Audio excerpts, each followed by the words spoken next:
आरो यत्पादाम्बुजरेणवः स्वीयानां तान् निजाचार्यान् प्रणमामि मुहुर्मुहुः।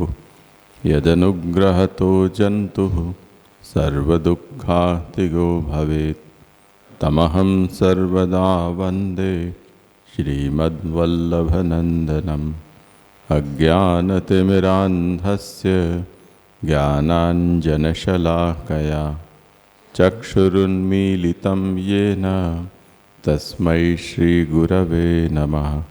नमामि हृदये शेषे लीलाक्षीराब्धिशायिनं लक्ष्मीसहस्रलीलाभिः सेव्यमानं कलानिधिं। चतुर्भिश्च चतुर्भिश्च चतुर्भिश्च त्रिभिस्तथा षड्भिर्विराजते योऽसौ पंचधा हृदये मम।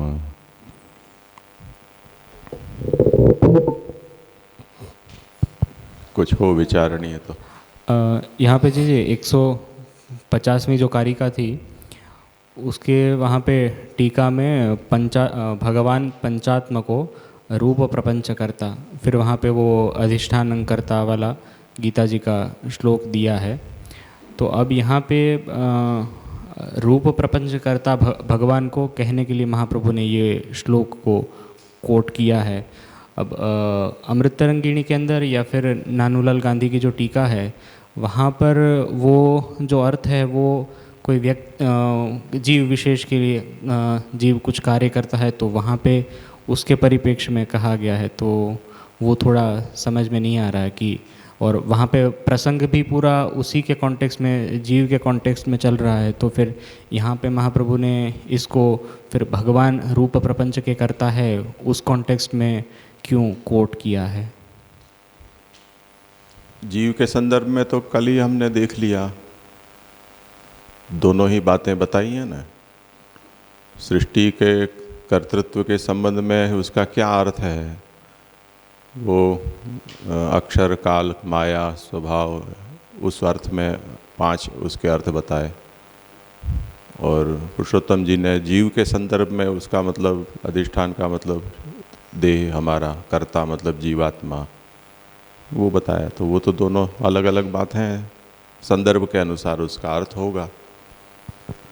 तो फिर यहाँ पे कोट क्यों किया वो प्रश्न है खाली बस, कि वो प्रकरण पूरा वहाँ पे जीव के विषय में चल रहा है, तो फिर यहाँ पे रूप प्रपंच के कर्ता भगवान है ऐसा बताने के लिए वो श्लोक कोट किया इसलिए। हाँ, तो प्रपंच है उसमें पंचात्मकता बतानी है, इसके लिए ये पंचविध कारण बताए हैं वहाँ रूप प्रपंच में। उस तरह से नाम प्रपंच में भी होने चाहिए, ये आकांक्षा है, तो उसका यहाँ पर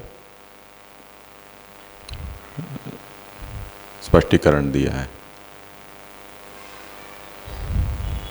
ये हजी आगे चलती रहेगी ये बातें और भी।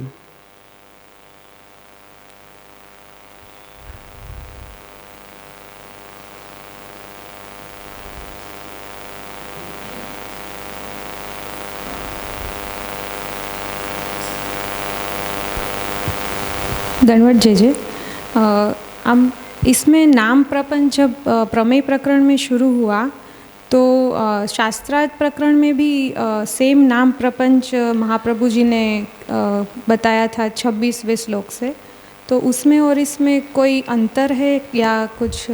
उसका तो निकालो संदर्भ।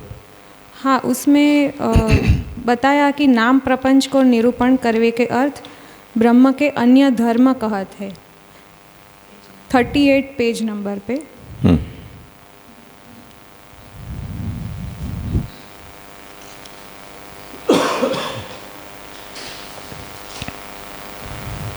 हाँ, तो वो श्लोक से नाम प्रपंच शुरू होता है, वहाँ से है, तो वो शास्त्रार्थ प्रकरण में वहाँ पे और यहाँ पे कोई भेद है नाम प्रपंच का? सर्वतः श्रुतिमल्लोके सर्वम आवृत्य तिष्ठति, इस कारिका के उपक्रम में आपने कहा कि नाम प्रपंचार्थम आह।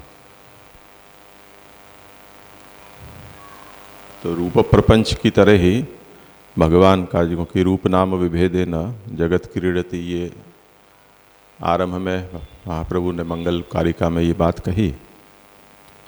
और रूप प्रपंच का निरूपण करने के बाद फिर नाम प्रपंच का निरूपण करते हुए वो ब्रह्म कैसा है, सर्वत्र सर्वतः श्रुतिमत। सर्वत्र श्रुतिमत का मतलब है चारों सभी ओर से वो सुनता है। अभिप्राय ये है, श्रवणेन्द्रिय उपलक्षण है, ब्रह्म की सभी इंद्रियां सर्वत्र हैं। तो जो जो इंद्रियों से जो जो ज्ञान होता हो या जो इंद्रियों से जो कार्य होता हो, वो ज्ञान और कार्य ब्रह्म का सर्वत्र संभव है।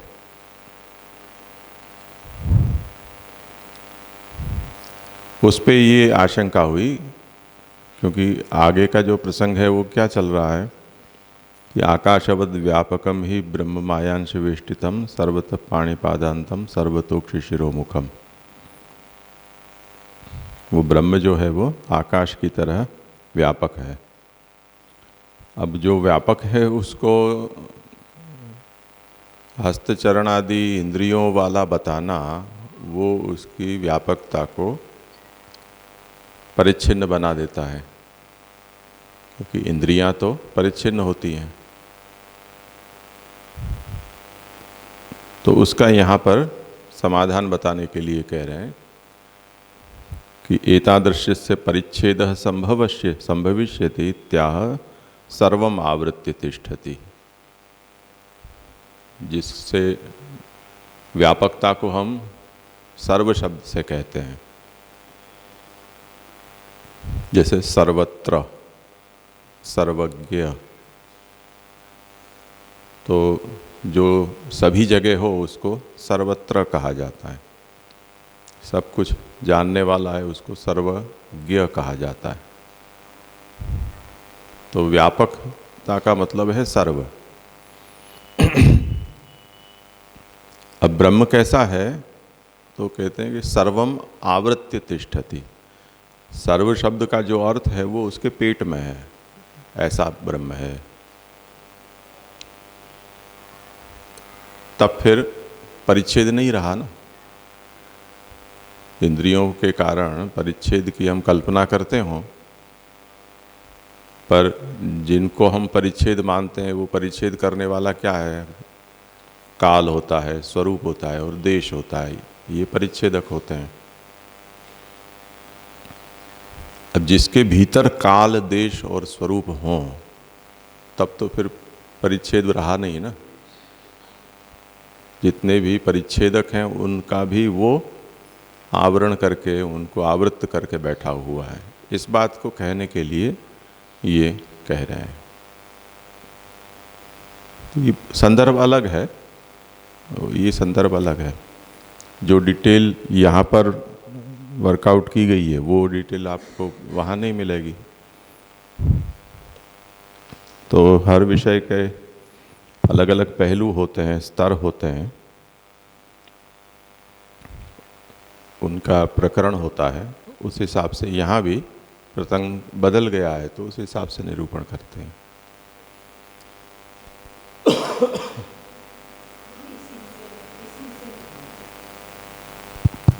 इसी विषय में जय थोड़ा पूछना था कि तो फिर वहाँ पे मतलब शास्त्रार्थ प्रकरण में जो नाम प्रपंच कहा है उससे हम वेद और यहाँ तक जो उसकी शाखा है जो पूर्ण वेद के रूप में ही मानी जाती है, उस प्रकार से वहाँ हमें नहीं समझना चाहिए। यही बात हुई ना, वहाँ नाम प्रपंचम आह करके कहा, तो वहाँ इस प्रकार से नहीं समझना चाहिए।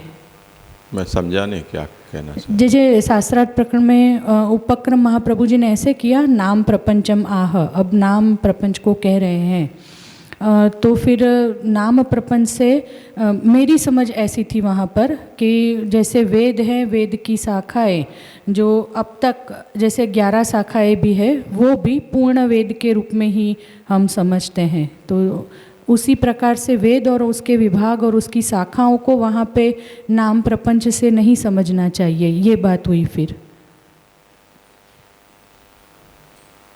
नाम प्रपंच से हम क्या लेंगे जय जय, ये थोड़ा सा कन्फ्यूज़न, क्योंकि उपक्रम में महाप्रभु जी ने शास्त्रार्थ प्रकरण में नाम प्रपंच कहा तो थोड़ा कन्फ्यूज़न हुआ, बस इतना सा जय जय। हाँ हाँ, करो, किसी को इस विषय पर विचार करना हो।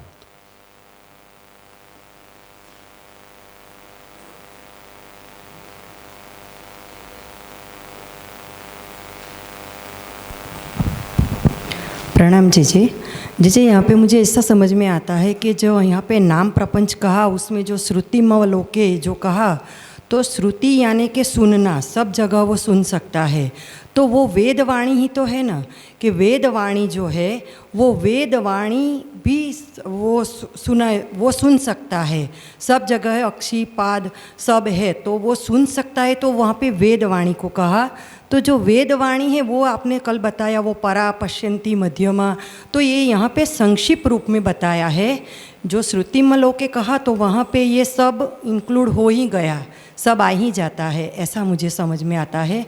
तो वेद पूरा वो नाम प्रपंच में वेद पूरा जो भगवद वाणी है तो वो वाणी परा पश्यति मध्यमा ने वैखरी है, तो उसी को सब वो सुन सकता है, देख सकता है, चल सकता है, ऐसे कह रहे हैं, ऐसा मुझे समझ में आता।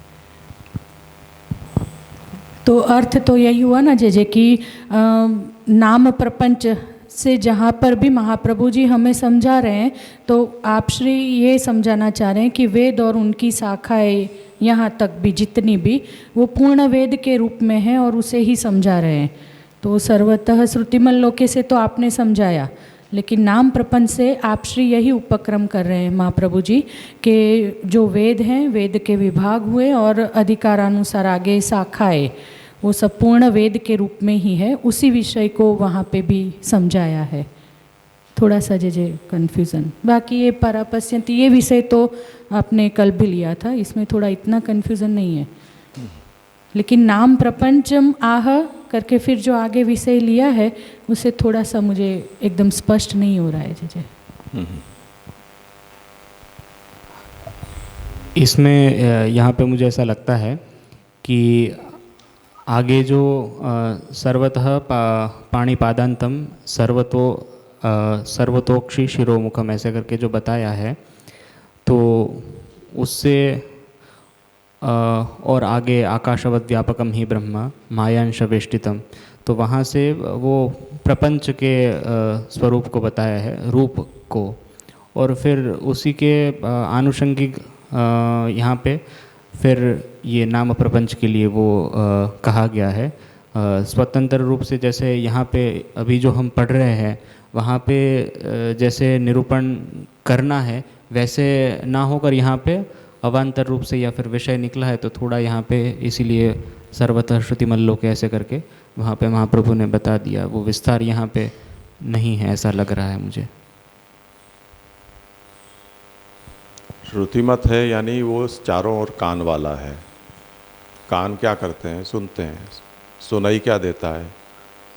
नाम प्रपंच, इतनी सी बात है।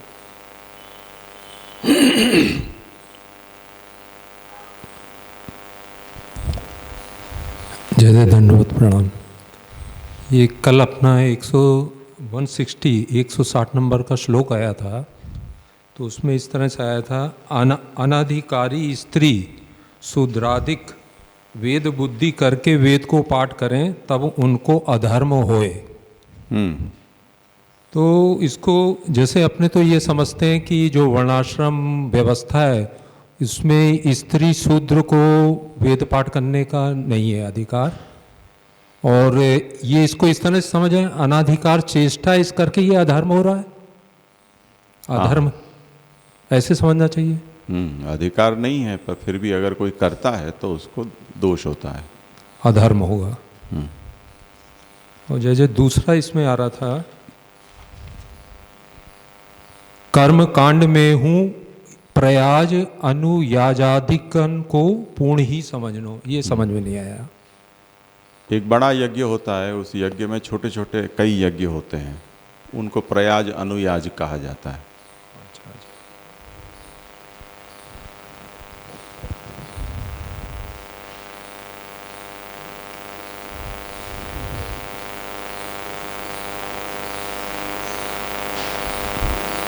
कोई विषय है?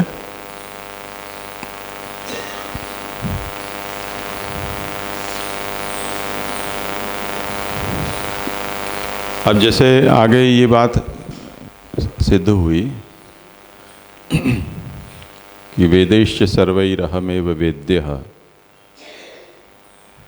सभी वेदों से भगवान ही वेद्य हैं, और सर्ववेदे भगवान एव अर्थः, सभी वेद का अर्थ भगवान ही है। तो ये वेद एक महावाक्य है, क्योंकि भगवान ही वेद स्वरूप हुए हैं और साक्षात भगवान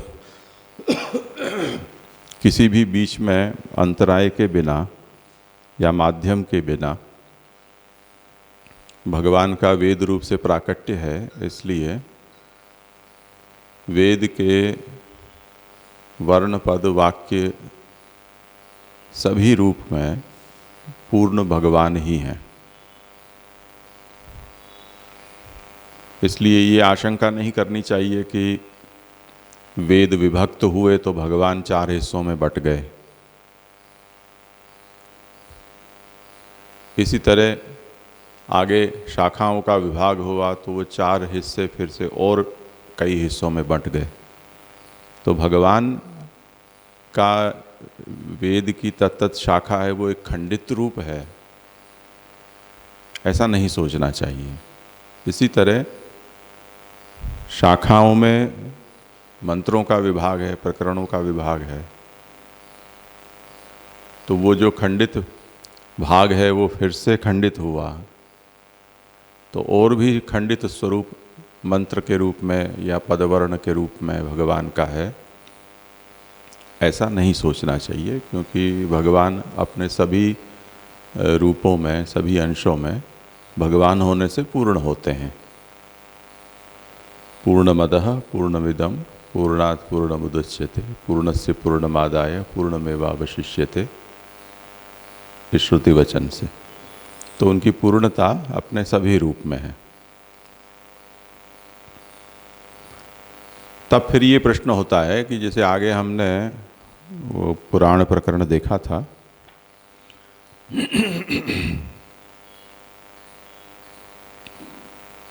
प्रमाण प्रकरण के अंतर्गत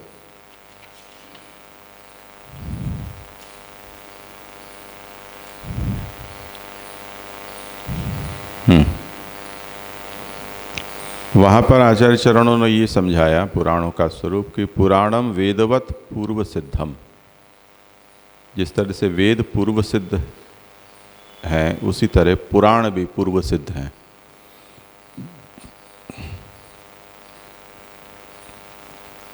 वेद तो सर्वथा उपकारक हैं, इसी तरह पुराण भी सर्वोपयोगी होते हैं। उसका उदाहरण समझाया, धर्मस्य नरगेहयो।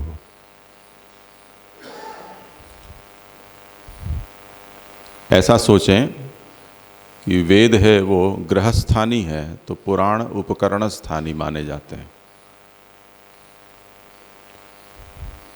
तो बिना उपकरणों के घर में हम रह ही नहीं सकते हैं। उसी तरह अकेला वेद हो, पुराण न हो तो धर्माचरण कर पाना हमारे लिए संभव नहीं है। इसलिए पुराण सर्वथा उपकारक है। इससे आगे यदि कोई वेदाभ्यासी बहुत परिश्रम करके अंगों सहित वेदों का अध्ययन कर भी ले, पर वेद के तात्पर्य का, उसके रहस्य का ज्ञान उसे तब तक नहीं हो सकता है जब तक वो पुराणों को न समझ ले। इसलिए आचार्य शरण ने आगे ये कहा कि तदज्ञाने सर्वमौढ़्यम। पुराणों का ज्ञान न होने पर अंगों सहित वेदों का अध्ययन कर लिया जाए तब भी मूढ़ता ही रहती है। तेन तद हृदयम स्मृतम। इसीलिए पुराणों को हृदय कहा गया है। पुराणम हृदयम स्मृतम। श्रुति स्मृति उभय नेत्रे पुराणम हृदयम स्मृतम। श्रुति स्मृतियाँ दो आँखें कही जाती हैं और पुराण उसका हृदय है। इसलिए वेदों में जो जो भी बातें कही गई हैं उनके रहस्य को यदि हमें समझना है, तात्पर्य को समझना है, उनके पीछे जो निगूढ़ भाव है उसे समझना है, तो उसके लिए बिना पुराण के और कोई रास्ता नहीं है। इसी तरह सर्वसृष्टि पदार्थानाम याथार्थ्य ज्ञापनम ततः, वेदों में इतनी प्रक्रिया की विवेचना प्राप्त नहीं होती है जितनी हमें पुराणों में प्राप्त होती है। तो जैसे भगवान ने इच्छा की और फिर ब्रह्मा प्रकट हुए, फिर ब्रह्मा ने सोचा कि मुझे क्यों प्रकट किया, किसने किया, खोज चलाई, तपस्या की, फिर भगवान ने उनको कहा कि भाई मैं ऐसी सृष्टि चाहता हूँ। फिर भी ब्रह्मा जी को ये समझ नहीं आया कि भगवान की अभिलषित प्रकार की सृष्टि कैसी है। फिर भगवान ने उनको मानसी सृष्टि जो भगवान के मन में है, जिनको नामात्मक कहा जाता है या नाम सृष्टि भी कहा जा सकता है, उनका साक्षात्कार कराया और तब जाके पीछे ब्रह्मा जी ने वो सृष्टि का आरंभ किया। तो अब ये सब प्रक्रिया जो है वो वेदों में प्राप्त नहीं होती है। इसी तरह कपिल देव जी ने जिस तरह से सृष्टि की प्रक्रिया देवहूति जी को समझाई, या जिस तरह से भगवान उद्धव जी को ये सब प्रक्रिया समझाते हैं, इतनी सूक्ष्मता से एक के बाद एक उसकी प्रक्रियाओं को वेद में नहीं समझाया गया है। और उससे ये भ्रम हो जाता है कि हम जिस सृष्टि में रह रहे हैं उनमें वो सृष्टि के जो नाम रूप हैं उनमें से कौन से नाम रूप वस्तुतः ब्रह्मस्वरूप हैं, सत्य हैं, और कौन से मिथ्या हैं या हमारी कल्पना है। तो सृष्टि में जो भी सृष्ट पदार्थ हैं उन सभी पदार्थों की ब्रह्मरूपता, उनकी सत्यता, इनका बोध बिना पुराण के होना संभव नहीं है। पुराण स्थानीय इतिहास भी है, स्मृतियाँ भी हैं। तो जिस तरह से भगवान विभूति योग में ये सृष्टि में प्रकट जो जो भी पदार्थ हैं जिनमें कुछ विशेष शक्ति, तेज, सामर्थ्य दिखलाई देता है, वो मेरा रूप है, इस तरह से गिना गिना कर अर्जुन को समझाते हैं। इससे ये बोध होता है कि जो भगवान का विशेष रूप है, विभूति है,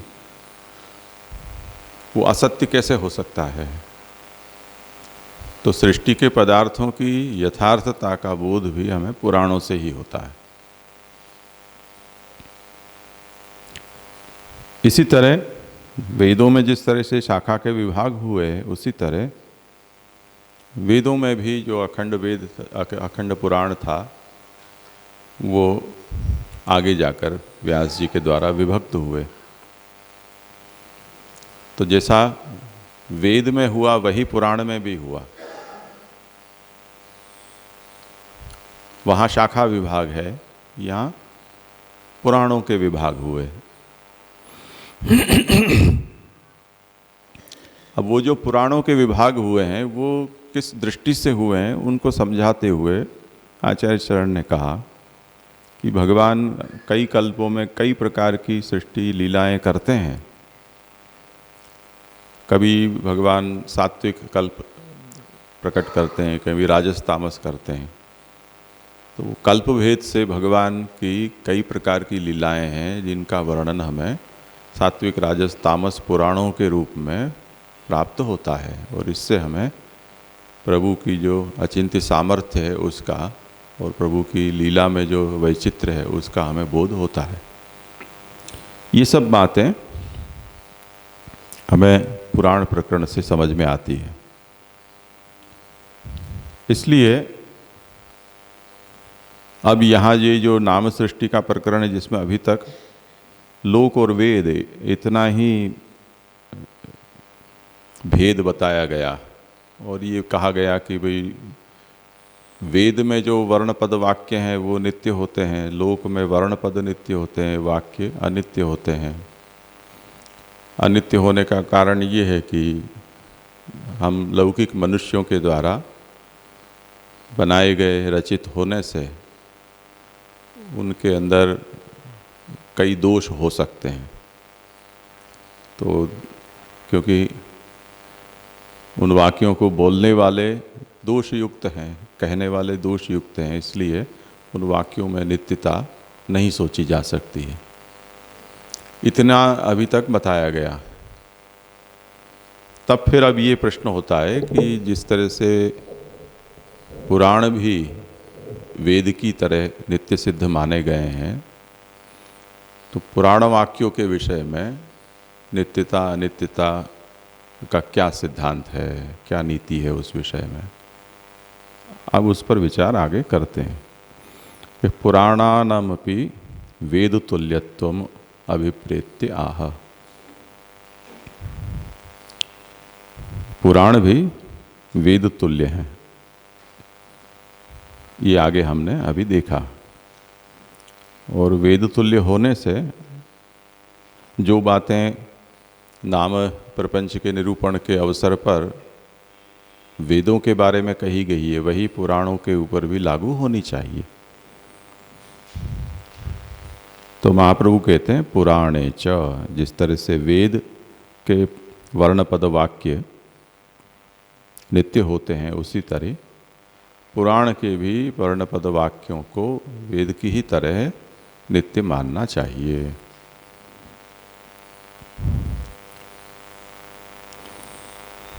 अब इसमें ये आशंका करते हैं, जो बालबोध ग्रंथ के उदाहरण से हमने इससे पहले सोची थी, कि वेद में धर्मार्थ काम मोक्ष पुरुषार्थ का निरूपण किया गया है, उसको ईश्वर प्रोक्त अलौकिक पुरुषार्थ कहा गया है। और ये जो धर्मार्थ काम मोक्ष शास्त्रों में ऋषियों के द्वारा जो धर्मार्थ काम मोक्ष का निरूपण पुराण आदि में किया गया है, वो लौकिक कहे जाते हैं। लौकिकाः ऋषिभिः प्रोक्ताः। दोनों में प्रमुख अंतर इस बात का है, जो वैदिक हैं वो साक्षात हैं और पौराणिक आदि हैं वो परंपरा वाले हैं। यानी बरसात का जैसे सीधा जल गिरता है तो उसमें बीच में कोई माध्यम नहीं है, पर कुएं में से जल जो आता है या नदी तालाब में से जो जल हम लेते हैं वो होता बरसात का ही है, पर बरसात का जल जिस आधार में संचित हो जाता है उस आधार के गुण दोषों से युक्त होता है, इसलिए उनको हम बरसात के जल के जैसा साक्षात वृष्टि जल नहीं कहेंगे, पर आधार के गुण दोषों वाला कहेंगे। इसी तरह ये पुराण आदि जितने भी शास्त्र हैं वो साक्षात वाणी तो नहीं है, वो परंपराया प्रकट हुई वाणी है। तो उस स्थिति में जैसे लौकिक वाक्य में जो दोष हैं वो दोष वहाँ भी माने जा सकते हैं,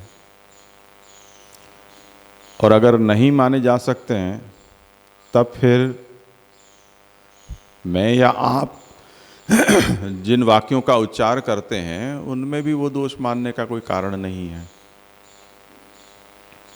ऐसे आप कैसे कह सकते हो कि आप जो कुछ भी बोले हो वो लौकिक होने से अनित्य है?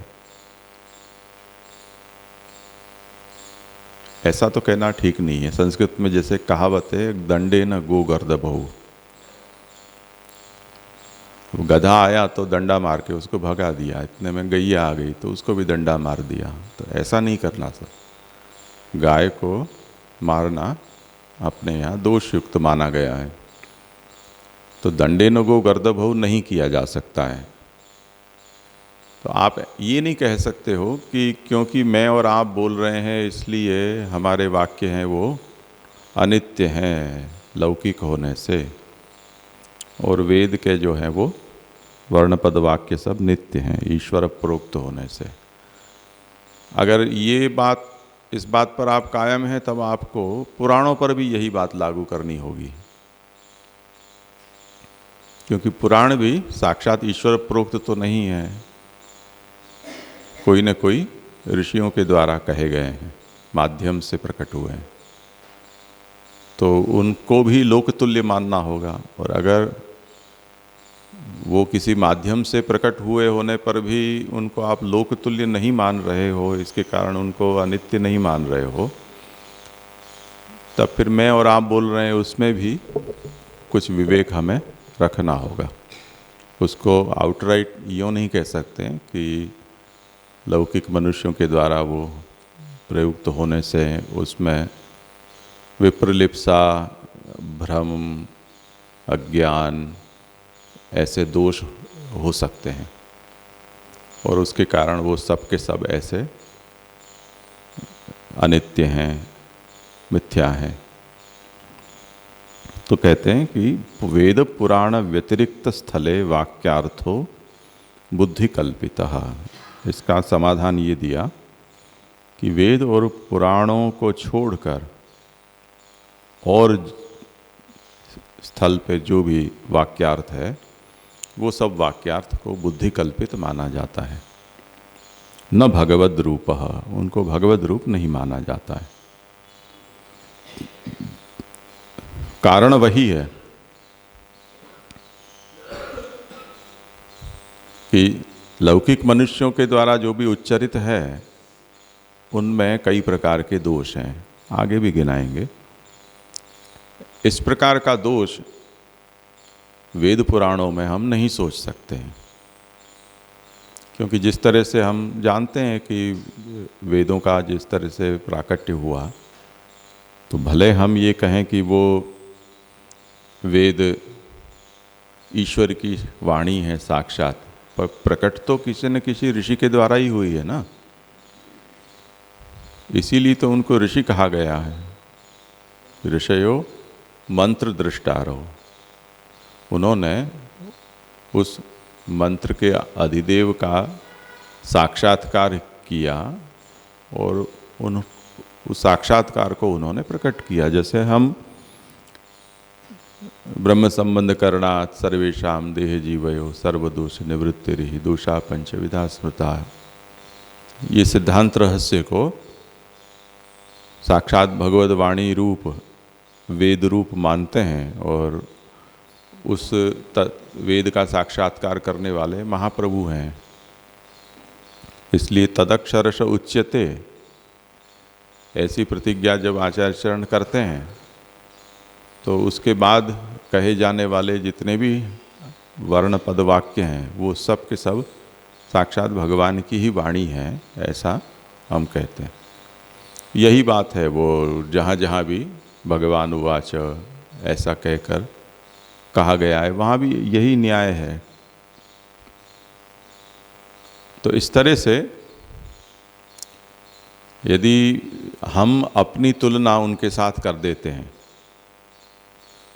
तब ये है कि हमें अपना ऋषित्व सिद्ध करना चाहिए सबसे पहले। अगर आप में ऐसा ऋषित्व है और वो अधिदेव का या जो भी वर्णपद वाक्य हैं उनके तत्व का साक्षात्कार अगर आपको है, तब तो आप भी जो भी बोलोगे वो भी उसी तरह का होगा। और ऐसा नहीं है तब फिर उसमें आपके बुद्धि दोष, आपके सदसत कर्मों की अनंत जन्मों की वासना के दोष, स्वार्थ आदि, किसी को ठगना, ये वो सब चीज़ें इसमें साथ में मिलती हुई आएंगी उसे स्वीकारना होगा।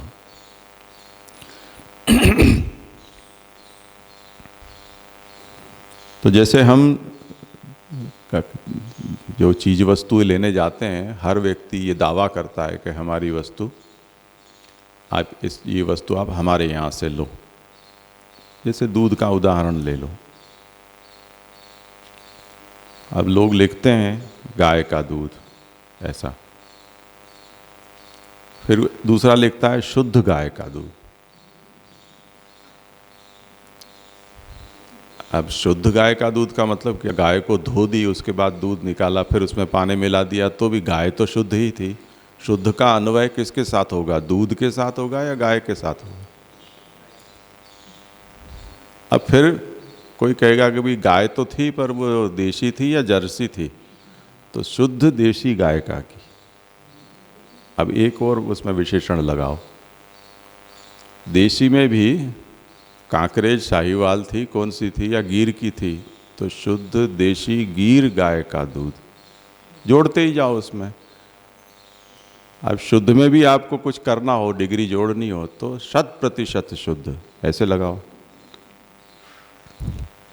तो इसमें तो अंत ही नहीं है कोई।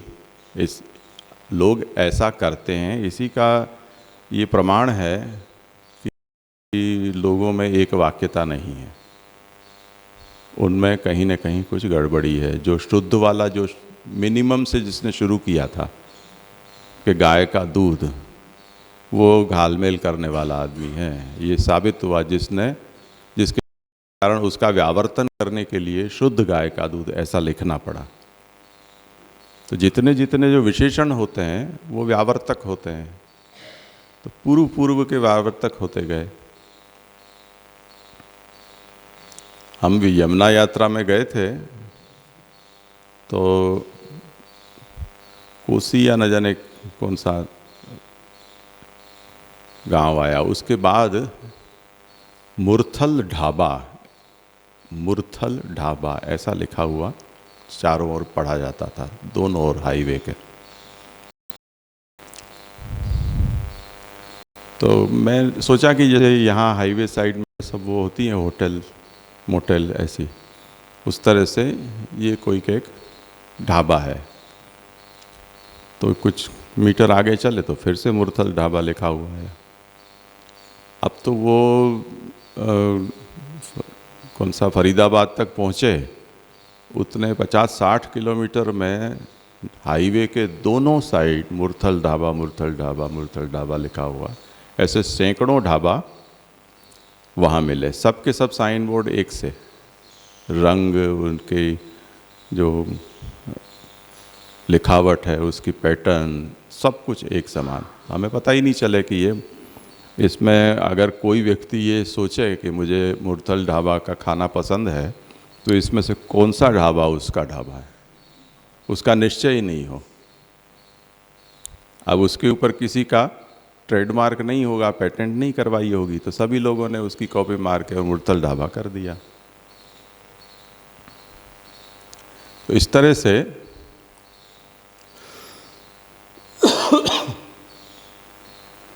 हर व्यक्ति ये दावा करेगा कि यदि पुराणों में ऋषि मुनि कुछ भी कहते हैं, वो साक्षात वाणी नहीं होने पर भी वो शब्द ब्रह्म का ही प्रकाशन है, और उसके कारण उनके द्वारा कहे गए जो वर्णपद वाक्य हैं वो भी नित्य हैं, भगवद रूप माने जाएंगे। उस तरह से मेरे आपके भी क्यों नहीं हो सकते हैं। तो उसका ये यहाँ सिद्धांततः ये व्यावर्तन किया कि पुराण और वेद इनकी कक्षा अलग है। उसके कई कारण हैं उसके पीछे, जिसमें कुछ बातें हमने कल देखी थी कि लोक में और वेद में विलक्षणता क्या है। तो जैसे वेदों में वेद की शब्द की रक्षा, उसके उच्चारण की रक्षा, पाठ के क्रम की रक्षा, अर्थ की रक्षा, प्रयोग की रक्षा, ये बहुत ही सुव्यवस्थित रूप से अनादिकाल से चली आ रही है, उसमें कहीं कोई अंतर नहीं होता है। वो ऐसे ही समझो जैसे हम कभी किसी के यहाँ भोजन करने जाएं तो जब भी उनके हाथ से उस जो भी सामग्री एक विशेष उनकी खासियत हो खाएं तो एक सा स्वाद हमको आए। इसी तरह जो लोग जहाँ का खाना पीना पसंद करते हैं वो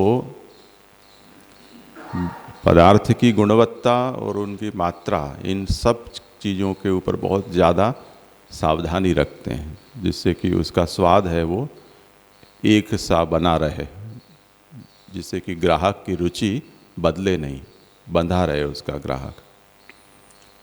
तो उस स्वाद को बनाए रखने के लिए जितनी सावधानियां रखी जाती हैं, उसी तरह ये जो वेद के पाठ, उसका अर्थ, उसका उच्चार, उसका प्रयोग, इन सब को भी अनादिकाल से बहुत सुरक्षित रखा गया है। इसके नियम, अच्छा अभी एक विषय चला था या आगे, हाँ हमें पूरा जो प्रमाण प्रकरण थे उसमें हमने ये देखा था वेदांगों के विषय में कि जो ज्योतिष, छंद, निरुक्त और ये सब जो शास्त्र हैं उनमें वेद पाठ के कैसे नियम हैं कि जैसे सावन महीना, भादो महीना आ जाए और बादल गरजने लग जाएं, बरसने लग जाएं तो अनध्याय कर दिया जाता है। वो अनध्याय इसलिए कि वेद का पाठ गुरु कराते हों और शिष्य सुनता हो, उस समय अगर बादल गरज गया या बिजली कड़की